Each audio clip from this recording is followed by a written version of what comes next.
Aeromarket TV presenta Conversaciones de alto vuelo.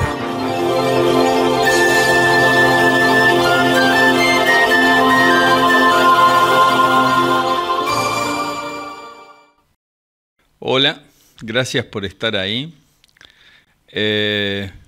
Pequeño comentario editorial para ir después a una entrevista que creo que va a ser jugosa.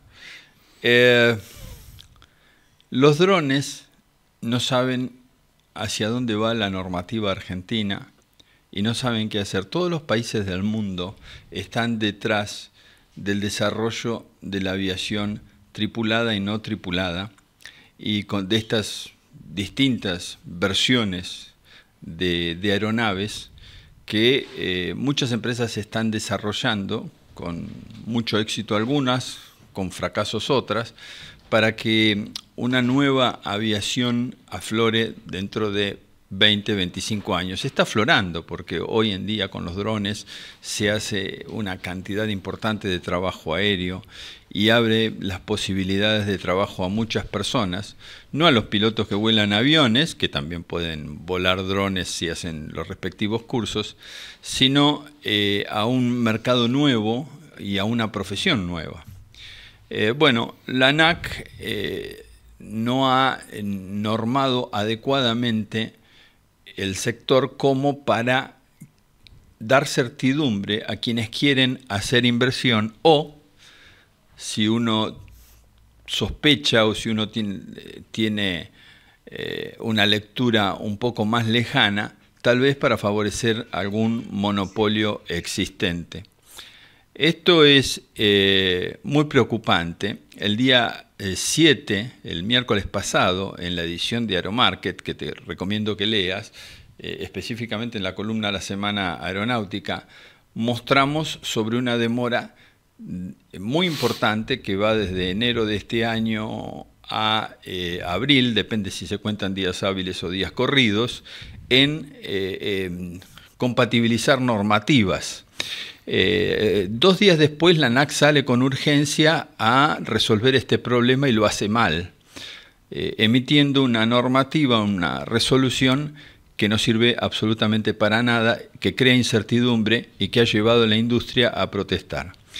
El punto clave de todo esto es que en esta normativa que afecta a los drones y en otra que está afectando a la SIAC y en otras que van a salir, hay una tendencia preocupante que es el evitar que la comunidad, evitar que la industria opine sobre lo que se está normando. Es un salto que está dando la gente, especialmente la Subsecretaría de Transporte Aéreo, que es la que conduce toda la política aérea, lamentablemente, de nuestro país. Parece, yo diría, más un modus operandi que una forma un método de trabajo en la que se está ignorando a quienes son afectados por las normas, existiendo dentro de la reglamentación aeronáutica la conveniencia y el protocolo de establecer diálogos para no cometer errores gruesos, groseros, como los que se están cometiendo. Bueno, acá termina la editorial. Lo invitamos a Miguel. Vos me decís tu apellido porque yo pronunciarlo bien. Bueno, vamos a pronunciarlo como me dicen todos acá, Belarch. Bueno, el abuelo era Belharch, pero bueno. Yo le iba a decir Belach porque está bien. Hablando con unos amigos en común, te denominan así, te dicen, bueno, Miguel Belach. Y además que me dicen que invítalo porque es un tipo que tiene una experiencia fenomenal de vida y de vuelo. Y bueno, empecemos a hablar del comienzo. ¿Qué te parece? Bueno, sí. Mirá, he tenido la suerte de poder hacer de todo, particularmente en el mundo del helicóptero. Pero el comienzo fue en el avión. Es más, antes no había forma de iniciarse en el helicóptero si no habías pasado por el avión. No había forma. Y creo que la Escuela de Aviación de Ejército debe haber sido pionera en el tema ese, en el que ya empezó a instruir gente para volar helicópteros sin ser piloto de avión. Normalmente de la propia fuerza, no técnicos, pilotos, digamos, ¿no? Sí. Porque los técnicos ya eran, digamos, eran pilotos comerciales como mínimo. Vos pasaste por esas aulas Sí, en algún momento, claro. pero ya vamos a llegar. Sí, claro que pasé, sí, tengo muy buenos recuerdos, la verdad. Pero el comienzo fue, mirá, años 63, 64 más o menos, festival en el aeroclub de mi pueblo, General Belgrano. Y resulta de que, bueno, fuimos un grupito de chicos y todos en bicicleta, serían unos 2 kilómetros de la planta urbana. Y bueno, y andábamos ahí mirando los aviones. 6, 7 años. Y claro, sí, entre 6 y 7 años. Mirando los aviones, había unos radiocontrolados muy primitivos que tenían una cuerda, que daban vuelta nada más, no hacían las cosas de ahora. Nos llamaba la atención que lo agarraban de la hélice, visto desde el punto de vista muy chico, ¿no? Para hacerlo arrancar al avión, que no arrancaba como si fuera un auto, qué sé yo, paracaidista. Y bueno, por allá anunciaron de que se armara una fila, el que quería, que iban a hacer vuelos de bautismo, en un avión que yo lo veía muy grande para mí, qué sé yo, era la visión de un chico, ¿no es cierto? Hay que ubicarse en ese aspecto, digamos. Y tiempo después me enteré que era un avión francés de motor radial, que era un Majolste que tuvo también el INAC, que estuvieron en Morón esos aviones. Era un Papa Golf. Y bueno, se armó la cola, nos hacían subir, nos atábamos con cinto de cintura nada más en ese entonces. Ajá. Y yo realmente cuando estábamos en vuelo yo no podía creer lo que veía. Y bueno, eso me picó realmente me quedó fuerte eso. El Picaceso trabajó a full, digamos, ahí, ¿no?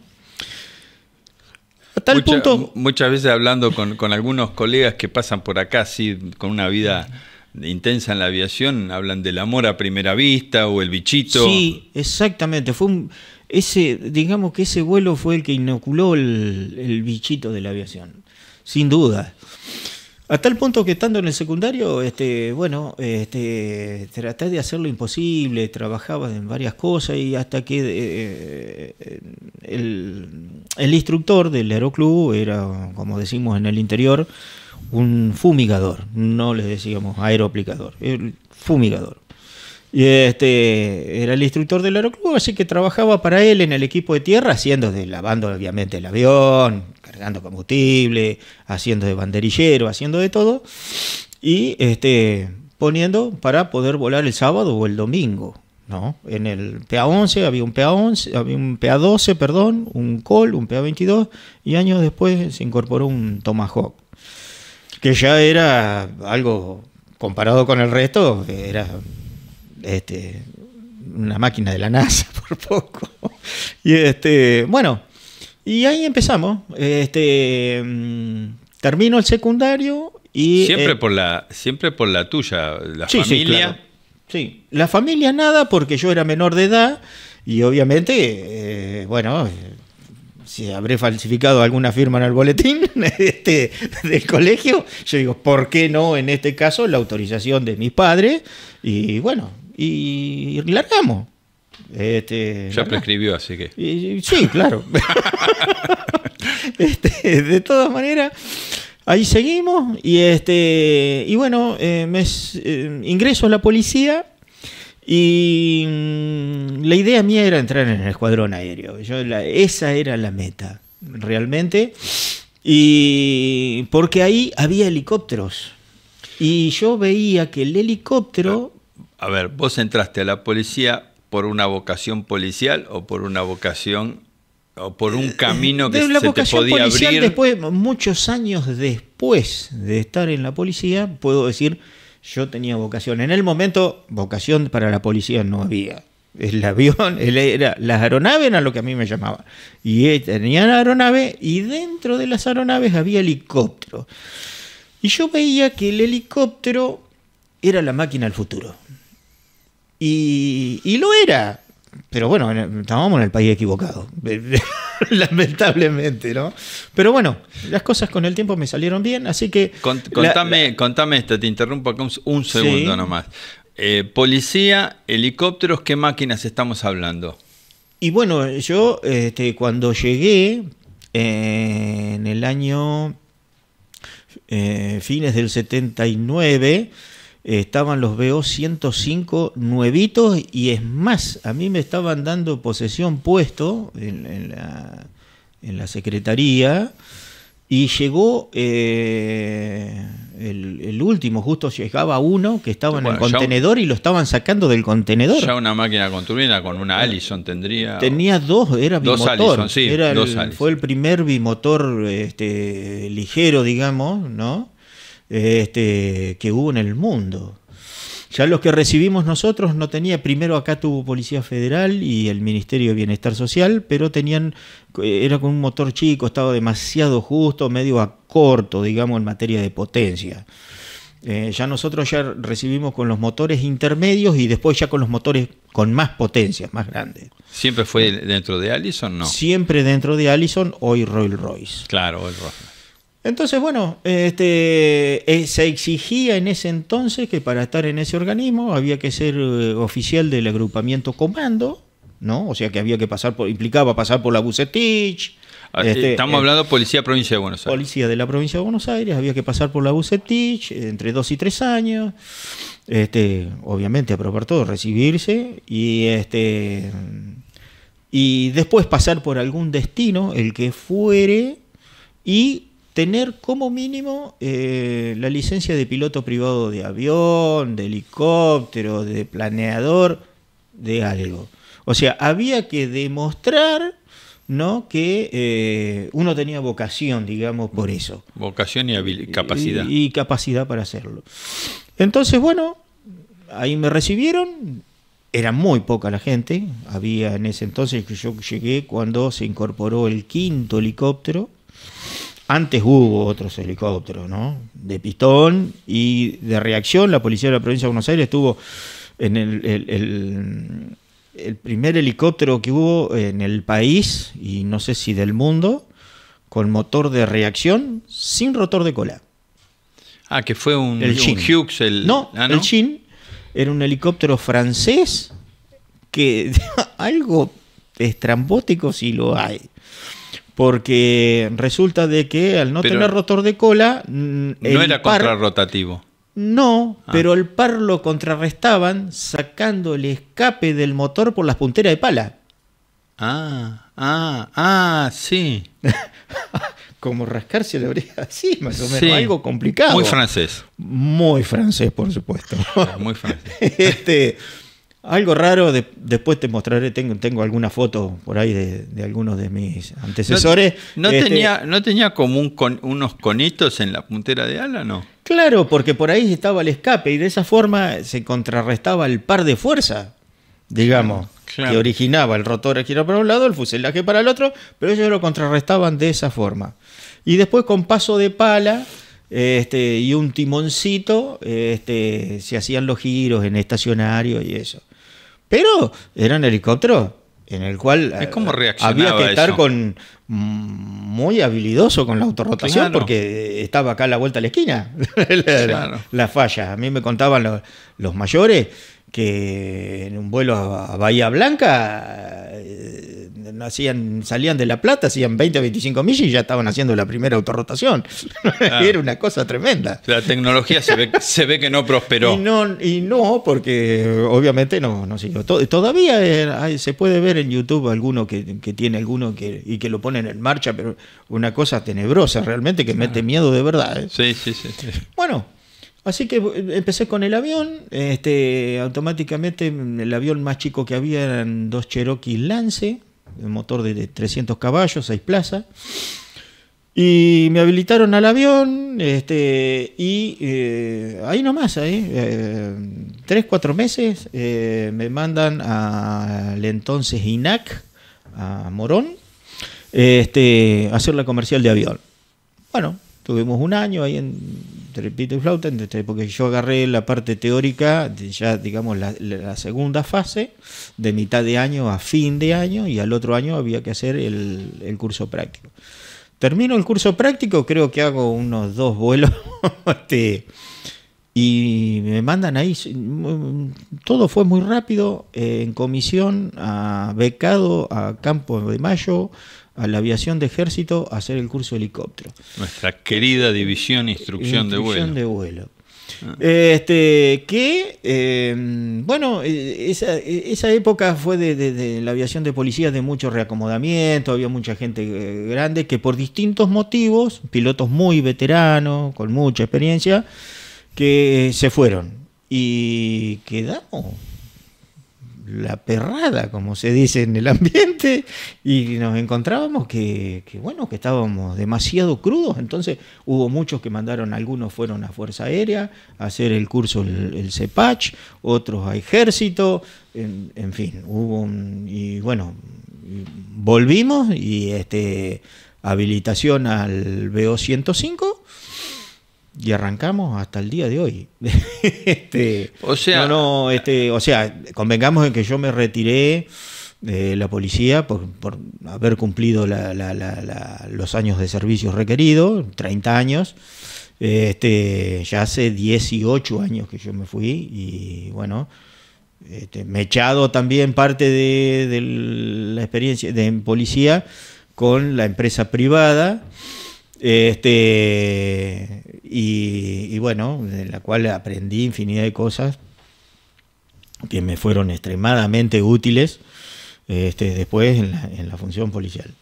¿Cuál es el trabajo policial que más frecuente? Bueno, en aquel entonces, de aquella época no ha cambiado mucho, simplemente se han incorporado alguna cosita más, pero el apoyo aéreo en todo momento de perseguir delincuentes, enfrentamientos. Yo particularmente participé del combate de Tablada con un viejo conocido, don Arturo Grantinetti, que estaba a cargo de la parte del ejército. Un saludo, Arturo, querido.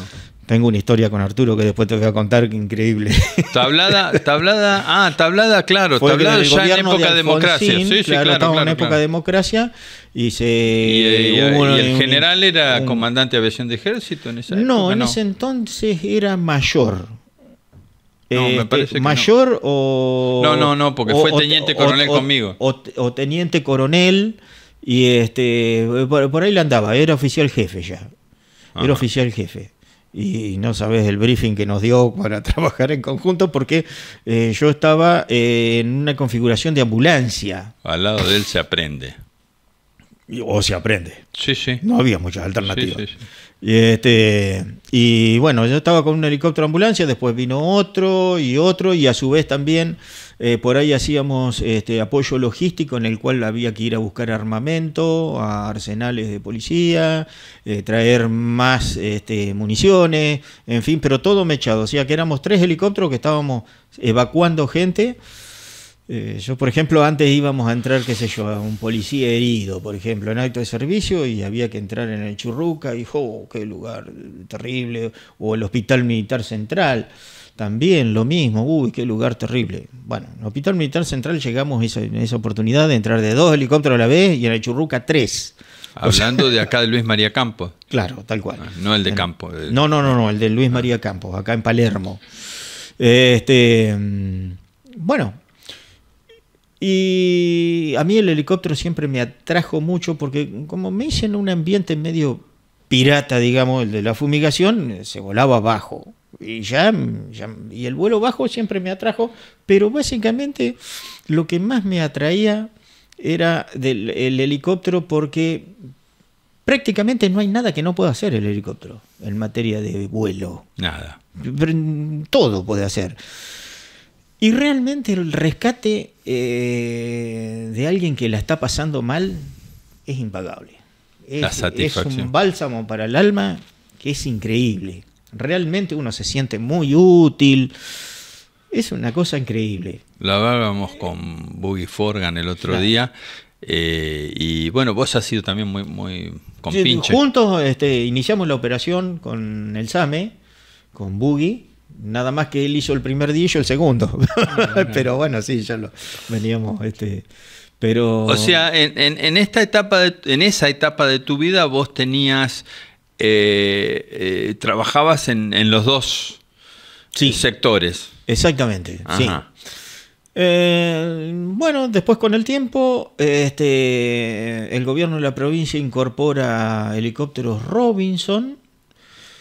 Y ahí se complicó, porque el problema era que nosotros éramos un grupo de 13, 14 personas que se volaba avión y helicóptero, y unas 8 o 9 aeronaves. ¿Por qué digo 8 o 9? Porque siempre había alguna de secuestro que los jueces decían, bueno, se lo damos a la policía para su uso y mantenimiento. El día que había que devolverlo, bueno, el avión estaba operativo. Claro. No se rumbaba. Todos sabemos que si queremos romper un avión, no hagamos, lo abandonamos en el fondo del hangar y solo se destruye. Así que bueno. Ahí entraron 42, porque para fueron 40 pilotos. Robinson y 2 BO-105. Nuevitos, y ahí llegamos al 7º BO-105. Y entonces, bueno, no había mano que no había forma. Entonces, bueno, la firma Hangar 1 con Willy Tufro, con Willy Tufro y Boogie estaba ahí, por supuesto. Pero bueno, se dieron para tener unos pilotos media cuchara, digamos, por citar un término de albañilería, 10.600 horas de doble comando. Era tremendo. Claro. Volábamos hasta 6 horas de instrucción por día. Bajábamos. ¿Cuántos pilotos formaste vos? Y muchos, porque al margen de eso, después primero era, bueno, piloto privado, esto que lo otro, en fin, sacaron la comercial. Pero bueno, era una máquina un tanto filosa, digamos, y había que hacer un entrenamiento. Teníamos un plan de entrenamiento mensual de emergencias. Así que vivíamos con el motor parado, con la falla, haciendo falla. No fue muy bien con eso, pese a que hubo accidentes. Una aeronave que había que volarla prolijamente. Muy prolijo y que requiere de entrenamiento, de mucho entrenamiento, de estar afilado. Muy afilado. Si bien es cierto que hubo accidentes, pero el primero fue en cerca de Mar del Plata, en Cobos, ahí por la estación de Cobos, ahí contra la Ruta 2. Después hubo una colisión en vuelo en un paraje que se llama El Cazador. Ahí ¿El de Cobos fue el del mástil? No. El del golpe de mástil fue en en Adrogué. En Adrogué, por acción del viento y la turbulencia mecánica que a veces el viento se genera por la ciudad, un bastonazo y terminó mal. Cosa que hay que tener, era reducir la velocidad, la acción correctiva era reducir la velocidad, y bueno, cambiar el temporal, pero tocando los comandos lo menos posible por el tema del golpe de mástil. Y el otro fue inclusive el de Cobo, un asentamiento con potencia, porque el fan del motor hizo un pozo en el piso, o sea que el motor estaba funcionando perfecto. Y después en El Cazador, ahí al lado de Escobar, fue una colisión en vuelo. 2 helicópteros colisionaron en vuelo, o sea que, digamos, no le podemos echar la culpa al tipo de aeronave o algo por el estilo, porque muchos dicen, pero son... no fue este el caso. Ya se está usando muchísimas policías del mundo, ¿no? Bueno, sí, no era la aeronave, sino por ahí mala operación, pero una colisión en vuelo, está bien, estaba muy reducida la visibilidad ese día, mucha bruma, había no niebla ni neblina, bruma, muy brumoso, a la tarde, el sol en la forma que daba dificultaba bastante la visibilidad. Y esta gente estaba haciendo navegación, tema de navegación solos, por primera vez. Ya habían volado solos, pero era su primera navegación solos. Bien. Pero ya te digo, el rescate fue una cosa. Después otra cosa que se hacía, o sea, el apoyo policial. Después se incorporaron, por ejemplo, mucha tecnología. Faros de búsqueda, bueno, está bien, no es una tecnología tremenda, pero bueno, eran faros que con en vuelo estacionario de noche, con 500 pies y abriendo todo el foco, iluminaban casi el perímetro de una manzana, ¿no? Algo bastante potente. Estuvo el advenimiento del FLIR, ahí volaban, las cámaras. Ahí volaban, siempre volaban dos. Sí, institucionalmente. Y el faro lo no. manejaba el... Sí, si bien no, copiloto, nosotros usábamos copiloto, Federal usaba mecánico, pero nosotros lo usábamos para ir formándolo también. ¿Cámaras también usaron? Sí, cámaras también, se incorporaron las cámaras eran bárbaras, espectacular. Al día de hoy todavía hay más nuevas, mejores, digamos, ¿no? Con más capacidades. Desde el punto de vista del apoyo a la seguridad, sí, ¿no? A la operación en tierra, sí. ¿Cómo es para vos la evaluación del uso del helicóptero? El uso del helicóptero en la policía... Es medio perogrullo la pregunta, pero bueno. Bueno, el uso del helicóptero en policía te diría que es indispensable, ¿no? Por varios motivos. Pero, por ejemplo, en un operativo hay veces que hay que buscar en zonas en las cuales se ve poco y nada. Entonces, con una cámara termográfica nosotros podemos detectar la persona que se está buscando. Por ejemplo, estoy dando un ejemplo así al azar, ¿no? Entonces hay un momento que faro apagado, ¿no? O si no, si lo tenés encendido, pero si vos lo ves que está en determinado lugar, con el faro hay que apuntar para otro lugar, no para donde está este hombre.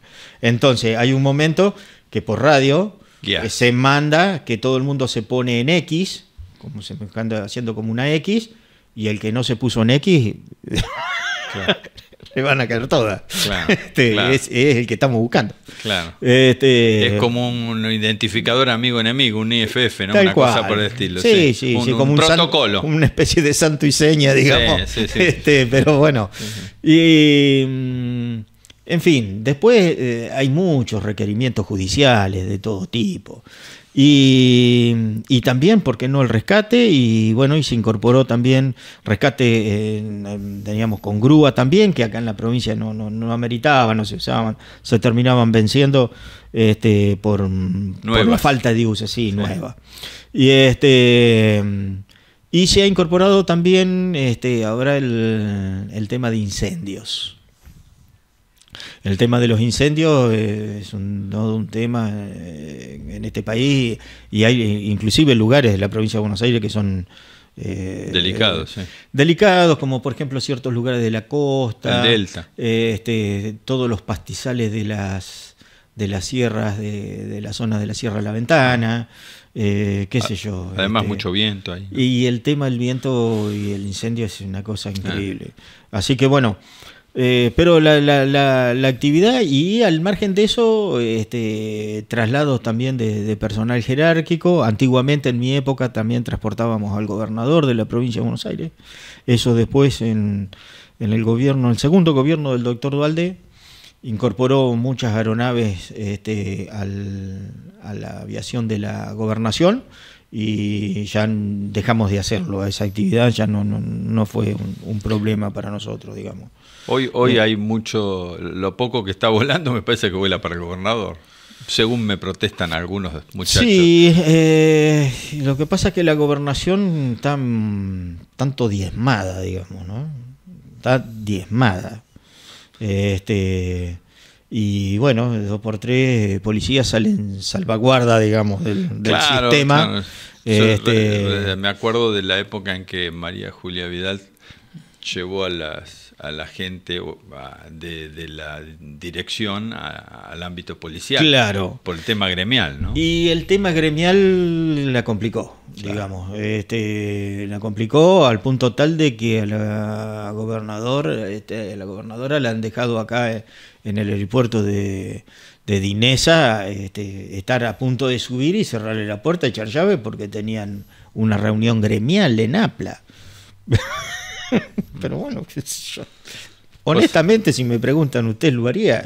No. Claro. Pero bueno, entonces ahí, como consecuencia de ese hecho en particular y algunos que ya venían sumando, se resuelve, digamos, pasar. Lo mismo ha ocurrido con los controladores aéreos también, antes de ANA. Que claro, hubo ahí ida y vuelta, y pasaron a ser personal militar para que no hicieran paro, digamos, ¿no es cierto? Bueno, esto, salvando las distancias, más o menos por ahí. Más o menos fue así. Tu desempeño en la vida civil, ¿no? Hablaste algo ya con el SAME, pero ¿qué otras actividades tuviste? Bueno, mirá, en la empresa, sabés que la operación del SAME es una operación público-privada. Las aeronaves no son del gobierno de la ciudad, son de una empresa privada que le brinda el servicio. Pero antes de eso, o en parte simultáneamente, hacía las actividades propias de la empresa, como por ejemplo recorrido de línea de alta tensión. Hice durante muchos años películas, tanto cortometraje como largometraje. Y llegamos a hacer en su momento... ¿Qué eran? ¿Tomas aéreas? Sí, claro. Tomas en la cual se le ponía mucho equipamiento al helicóptero, con cámaras, con un control giroscópico, digamos, para evitar las vibraciones de la máquina y todo. Giro estabilizada. Y bueno, y también muchos realities, como Fear Factor, por ejemplo, que lo hice 10 años más o menos, pero era casi todo para el exterior. Mucha película, por ejemplo. Claro, acá hubo una época de oro en la cual más o menos arranca fines de los 90, principios del 2000, por ahí más o menos, en la cual los directores de cine, porque venían con un maletín nada más y acá estaban todos los escenarios posibles, estaba la gente con todo el soporte técnico que se necesita para una película, y un tipo de cambio de dólar, aeronave, y un tipo de cambio, claro, totalmente beneficioso. Claro. Entonces filmábamos, pero muchísimo, estábamos participando hasta en 2 y 3 películas por semana. Que honestamente en infinidad, la gran mayoría no conozco el nombre porque no eran para acá, para el país. De algunos comerciales sí, como desodorante, shampoo, esas cosas sí, lo sabía. Es muy divertido eso. Y después la cumbre, digamos, fue una película que hicimos en la cancha Huracán, que en las tomas que me tocó participar fue en El secreto de sus ojos. Ah, mira. Esa toma en la que se viene entrando a la cancha, se filma la jugada, se sale y se recibió al margen del Oscar un premio también por haber hecho la toma secuencia más larga de la historia mundial del cine. ¿Con aeronave o la secuencia ininterrumpida? La secuencia ininterrumpida en la que participa el helicóptero haciendo la filmación, porque había que venir, entrarle a la cancha, ensamblarse con los jugadores, ¿no? En el cilindro. En la cancha Huracán. Ahí nomás. La de Huracán, acá. En la cancha Huracán. Claro. Y después tener una salida que era acrobática virtualmente, porque resulta que yo, menos mal que fui a la tarde a entrenar un poco para ver cómo iba a ser todo, porque después era totalmente nocturno el vuelo. Y eso traía sus graves problemas. Atrás del arco en el que se hacía la toma había una antena no balizada. Yo hice poner unas balizas viales, ¿no?, que destellaban, pero casi ni las veía, porque el vuelo era muy bajo pero a su vez tenía que esquivar la antena Y ensamblarme, ¿viste esas cámaras que tienen como un fierro largo que le llaman jirafa? Y que el operador tiene como un manillar como si fuera una moto y que tiene múltiples movimientos. Sí. Había que ensamblar toda esa filmación con otra escena que se producía en la tribuna, en la cual es una charla que tienen Darín con Francella. Y no se tenía que notar en lo posible. Claro. Entonces, era realmente complicado. Entonces, ahora, atrás de la cancha de Huracán, digamos hacia el este, hay todo un barrio nuevo que antes no existía, pero antes era una playa de maniobras del ferrocarril. Era una zona muy oscura. Sí, Parque Patricio. Claro, manera que tus pupilas vienen totalmente dilatadas, digamos, pero después me tenía que meter adentro de la cancha. Con toda luz. Igual, con todas las luces del estadio prendidas. Entonces, había más. Yo la antena la entrené para esquivarla haciendo un conteo. Porque no teníamos muchas soluciones. Porque en la forma que veníamos no podíamos. Bueno, llegamos a un momento en que la toma no salía. Entonces pide una reunión con el director y el director de fotografía. Y les explico que en la forma que ellos lo quieren instrumentar, la toma no va a salir. O sea, la toma era viable hacerla, pero no en la forma que ellos lo querían instrumentar. Y entonces me dicen, ¿cómo lo quieren hacer? Bueno, me daba medio resquemor decirle al director, a Campanella, que el que tenía que decir acción era yo. Porque yo sabía en el momento que yo iba a estar arriba de la jugada. Y no le gustó. Obviamente me cuestionó que el director era él. Y el director de fotografía le dice, pero mira, estoy casi seguro que este hombre tiene razón. Dice, porque él, ¿qué pasa? Los jugadores arrancan y ya están a toda velocidad y él se mueve por una reacción, un principio físico y que tiene sus retardos y entonces nunca se va a ensamblar. A menos que él sepa unos segundos antes que vos vas a decir acción. Entonces, lo mejor es que él diga acción, él sabe en qué momento va a estar. O sea, la cámara la largaras vos. Yo decía acción por la radio, claro. ¿no? Por la radio del helicóptero. Y claro. Había un handy que estaba sintonizado claro. y todos escuchaban. Entonces, yo largaba, los jugadores no se movían, y cuando yo decía acción, ahí arrancaba la jugada, y bueno, entonces, y terminaba después en el resto. Entonces resulta de que al director no le gustó y dice, bueno, pero vamos a hacer una cosa. Le voy a hacer caso a usted y al director de fotografía, son 2 contra 1, pero le advierto, esto palabras textuales, le advierto una cosa, que la escopeta tiene un solo cartucho. Usted se equivoca y sigo yo. ¿Estamos de acuerdo? Bueno, no tenía mucha salida. Así que bueno, con el cámara estábamos muy afilados porque veníamos haciendo muchos trabajos, nos ensamblábamos increíblemente. Ya veníamos trabajando muchos años juntos. También era como mirarse y entendernos. Ahora, en este caso, el cámara no era del equipo de Campanella. No. ¿Era de ustedes? Era nuestro. Entonces, bueno, obviamente que hubo un briefing bastante amplio antes de hacer todo lo que había que hacer y yo meterme el libreto en la cabeza y en la cabeza del director y el cámara lo mismo. Y bueno, largamos, acción, y fue lo que quedó en la película. Cuando le digo, ya está, porque el cámara me dice, a mí en el ambiente me dicen el gaucho. Me dice, che, gaucho, esto salió de Primera Especial, me dice. Aterricemos, le mostramos, sacamos el cassette, una memoria era en realidad, una memoria, que la mire en la laptop y para mí está. Bueno, paramos el helicóptero, ¿qué pasó? Bueno, miren esto. ¿En tiempo cuánto fue esa toma? Y para que salga esa toma fueron 2 horas de vuelo, redonda. Pero la toma final, la que quedó final. ¿En tiempo? Sí.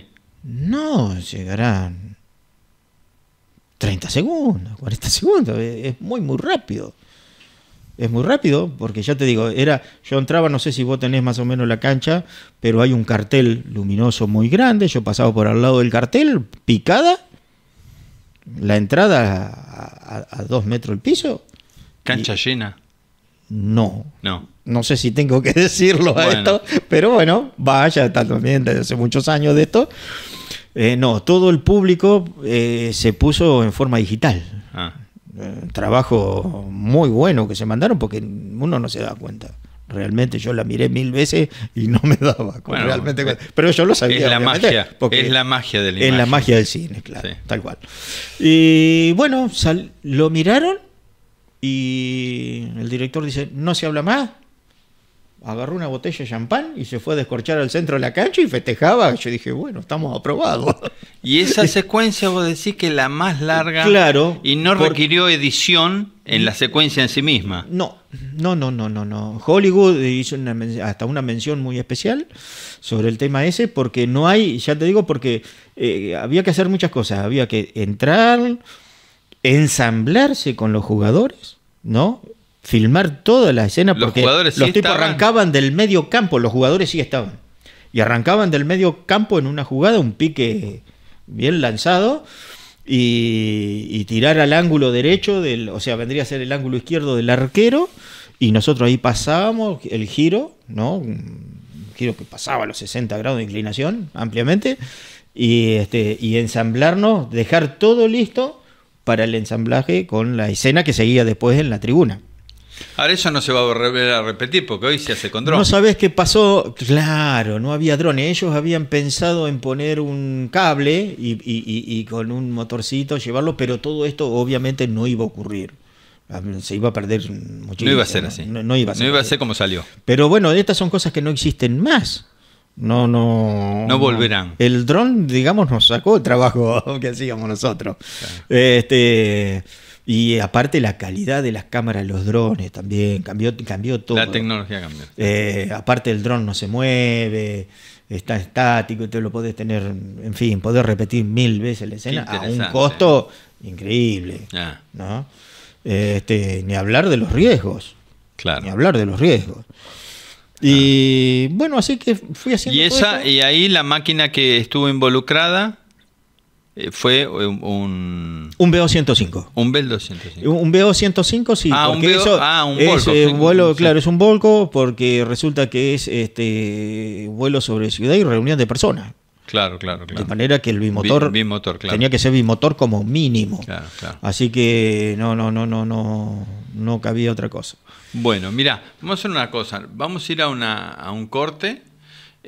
Luciana nos va a ayudar con un auspiciante que tenemos, gente amiga. Y le voy a pedir lo que pido siempre a los que nos ven, que nos pongan un like, algún comentario. Esto es muy interesante. Lo va a tener que seguir los comentarios, porque mucha gente capaz que pregunta sobre este tema. Sí. Así que Bueno. muy interesante lo que nos has contado, porque es como una perlita, ¿no? Venimos en 15 segundos.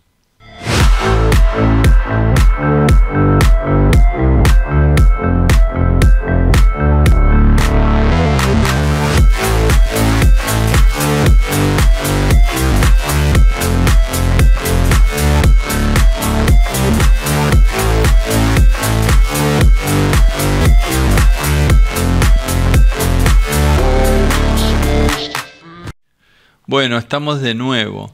Y me acuerdo que de algún comentario, la habilitación de un grande que hiciste vos. Sí, mira, yo era instructor en una escuela en Don Torcuato, y resulta de que me dicen de que querían incorporarlo a dos próceres, ¿no? Como instructor, porque la verdad no llegaba, no me daban las manos. Llegó un momento que no alcanzaba. Entonces resulta que me dicen de incorporar a Arturo Grandinetti y a Picho Swensen. A los dos. Me dice, así que hacete un plancito de trabajo, y la escuela tenía un simulador de sicaré para hacer compañía. Ah, ¿sí? Querido Picho. Sí, volamos. El batallón de aviación de combate, creo que denominarlo bien hoy, porque han cambiado a veces las estructuras militares, se llama Sí, se llama recientemente lo vi, yo el otro día lo publiqué en AGA y en APRA, en APRA, sí, bien digo, esta noticia, digamos. Sí, muy merecido. Sí, claro. Muy merecido. Entonces me dice, hacete un plan de trabajo. Nosotros teníamos en la escuela un simulador de Sicaré para hacer las primeras 5 horas, digamos que el alumno aprenda a sacar el vuelo estacionario y todas las maniobras de estacionario. Y después pasábamos al helicóptero, había 2 Schweizer, ¿no? Ajá. Y me dicen, mira, Arturo, dice, algo lo conoce el helicóptero porque él se formó también en la aviación del ejército de Estados Unidos y en ese entonces tenía un helicóptero casi idéntico que era el TH-55. El que Hughes es 300. Claro, que es la versión militar del Hughes 300. Claro. Bueno, así que no queremos que no te van a dar mucho trabajo, con poco lo vas a sacar adelante. Bueno, la cuestión de que un día cayó Arturo, qué sé yo cuánto, y bueno, charlamos acerca de lo que íbamos a hacer y todo ese día. Y una de las maniobras era hacer autorrotación de estacionario con altura, estar por encima de los 500 pies y mandar el motor a ralentí y aterrizar. Bueno, claro. Entonces le digo, ¿qué le parece a Arturo si para que le dure un poco bajo más? Y ganar velocidad. Claro, exactamente. Caí más o menos unos 100 pies sobre el eje, las vueltas tienen una pequeña caída, pero ínfima, y después está bien, aunque vengan totalmente vertical, no hay ningún tipo de inconveniente, y después bajar la nariz, ganar velocidad, flare, aterrizar. Claro. Eso es todo. Entonces le digo, ¿qué le parece a Arturo si lo hacemos con 1000 pies? Así le dura un poquito más. Bueno. Y en el helicóptero resulta que había un alumno que había traído un lapicito, ¿no? Como de pasta, algo así, que se usaba mucho antes para escribir en los parabrisas los permisos, ¿no? Especialmente era piloto comercial de primera, este hombre, y se trajo un lapicito, una pequeña donación, dice la escuela, que yo cuánto para copiar el permiso, que yo cuánto, y después le pasabas la mano y salía, todo, quedaba otra vez, o un trapito, algo así, pero no era difícil borrarlo, ¿no? Claro, me acuerdo. Y entonces resulta de que, bueno, estábamos con altura y ¡pum! Se paró el motor. O sea, no se paró el motor, estaba en ralentí, digamos, ¿no? Y iniciamos la caída inicial y don Arturo como con una tranquilidad pero bestial, porque agarró el lapicito y empezó a hacer todo el descule matemático en el parabrisas del helicóptero. U más B, que esto, que empezó a hacer todo de cómo es él. Bueno, y yo no lo podía creer. Arturo, 600 pies. Arturo, 500 pies. Mira el helicóptero. Porque había un momento en que no era de nadie el helicóptero. El helicóptero venía, Arturo estaba en su mundo, haciendo toda una explicación que haría a los alumnos en un aula, nada más que a bordo de la máquina, en forma de una autorrotación real. Y el panel de paracaidismo, que era donde estábamos trabajando, se agrandaba sustancialmente. Entonces decía Arturo, y bueno, finalmente, más o menos con 400 pies, agarró el comando, tiró el lapicito al piso, agarró el comando y lo hizo como impecable. Impecable. Y con Picho lo mismo. Con Picho realmente tenían unas condiciones, por lo que yo vi, naturales, sí. Muy habilidosos, digamos, al margen de saber, pero digamos con el comando y los pedales, muy habilidoso, muy habilidoso. Sí. Así que yo también le sacaba un poco el jugo porque los exprimía un poco, porque para hacer un poco de transferencia, digamos, de conocimiento y experiencia. Qué privilegio, ¿no? Sí, realmente. Me dijiste hace un rato, hice mi último vuelo. Sí. ¿Qué es hacer el último vuelo para una persona que voló tanto y que tiene tan en la sangre el helicóptero, la aviación? Y al principio, cuando uno ve que se viene la fecha, ay Dios, medio como que, no digo una depresión, pero después medio como que uno se empieza a soltar y es como algo natural, ¿no? Que llega, que uno sabe que va a llegar el día. Pero bueno, primero me fue un rato por los 65 años, digamos, ¿no? Y después lo estiran. Y ahora, bueno, 68 cumplo el sábado. así que basta para mí.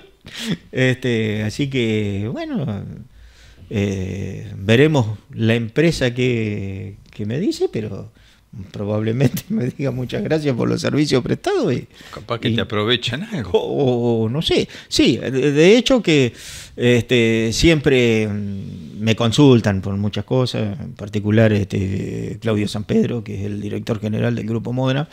A veces también el gerente de operaciones por ahí tiene alguna inquietud y me dice, ¿por qué no te fijas esto? Fíjate, a ver cómo se podría resolver. También los procedimientos del SAME, todo lo que es el STAS urbano, también lo escribí yo, que siempre están surgiendo cosas, así que veremos. Pero bueno, va a ser de mucha más tranquilidad, digamos, ¿no? No. Antes no sabíamos en qué lugar de la República íbamos a estar haciendo algo. El otro día Luquitas Figueroa, el querido, nos decía... Mi viejo instructor de simulador. Claro, nuestro viejo. En ese aparato espantoso que era el HOT. En lavarropa sí, con instrumentos. Luquitas me decía que se desaprovecha a veces la experiencia, sí, de las personas, ¿no? Bueno, quién sabe si no se extiende un poco en algún momento, porque yo vos estás impecable. Yo, digamos, en la policía me retiré con 49 años, o sea, 30 de servicio y 49 de edad. Y vos me decís, ¿usted se hubiera querido quedar? Bueno, yo lo tomé como un paso, digamos, fue una etapa de mi vida. Y obviamente que me tentaron para que me quedara, al punto tal de que yo fui el último que hacía, después con el tiempo, con el tema de la incorporación de los baldes, Bambi Bucket y eso para incendios, bueno, algo apareció, pero pequeñas cuotas, pero nadie sabía hacer carga externa con eslingas de 30 metros, 45 metros, no había. Y medio cuando me despedí de mis jefes en la jefatura de policía, me dice, no se olvide que durante tanto tiempo va a estar con retiro activo y lo podemos convocar cuando se nos lo precisemos. No pasaron 10 días que te precisaron. Me convocaron, y precisamente fue para instalar una repetidora en el Cerro Curamalal Grande, ahí muy cerca de Pigüé. En el que había que subir infinidad de cosas al cerro porque la antena había tenido un gravísimo problema, se vino abajo por formación de hielo y por el peso se precipitó a tierra, y bueno, otra vez a subir desde el cable los carreteles gigantes esos de cable coaxil hasta todo para poderlo, porque no había, ese cerro tiene la particularidad que arriba es como si fuera el filo un cuchillo, es muy fino, ¿no? Entonces primero hay que hacer pirca, subir gente, hacer pirca para poder trabar todos los materiales que no se vengan rodando, y después, bueno, subir todo el material. Y después tuve también un pasaje que tuvimos un tiempo en Bariloche, haciendo rescate en montaña también, y también hemos trabajado bastante para muchas petroleras, haciendo sísmica, todo lo que son estudios sísmicos, haciendo carga externa, digamos. Y ahora un poquito en Vaca Muerta. Empezando. Y ahora sí, yo en Vaca Muerta también, esta es la tercera incursión que se hace, pero ya más prolongada en el tiempo y con miras a prolongarse mucho más. Bueno, Miguel, gracias por visitarnos. Yo creo que deben haber quedado tantas cosas en el tintero. Ha sido muy colorido la historia, muy grata, muy vívida, tal vez se podría decir. Y gracias por regalarnos esta entrevista, y espero que volvamos a encontrarnos y charlar más sobre la aviación, que es lo que nos apasiona. Y nosotros nos estamos yendo. Espero que te haya gustado estas experiencias tan particulares de Miguel. Nos estamos viendo la semana que viene. Chau.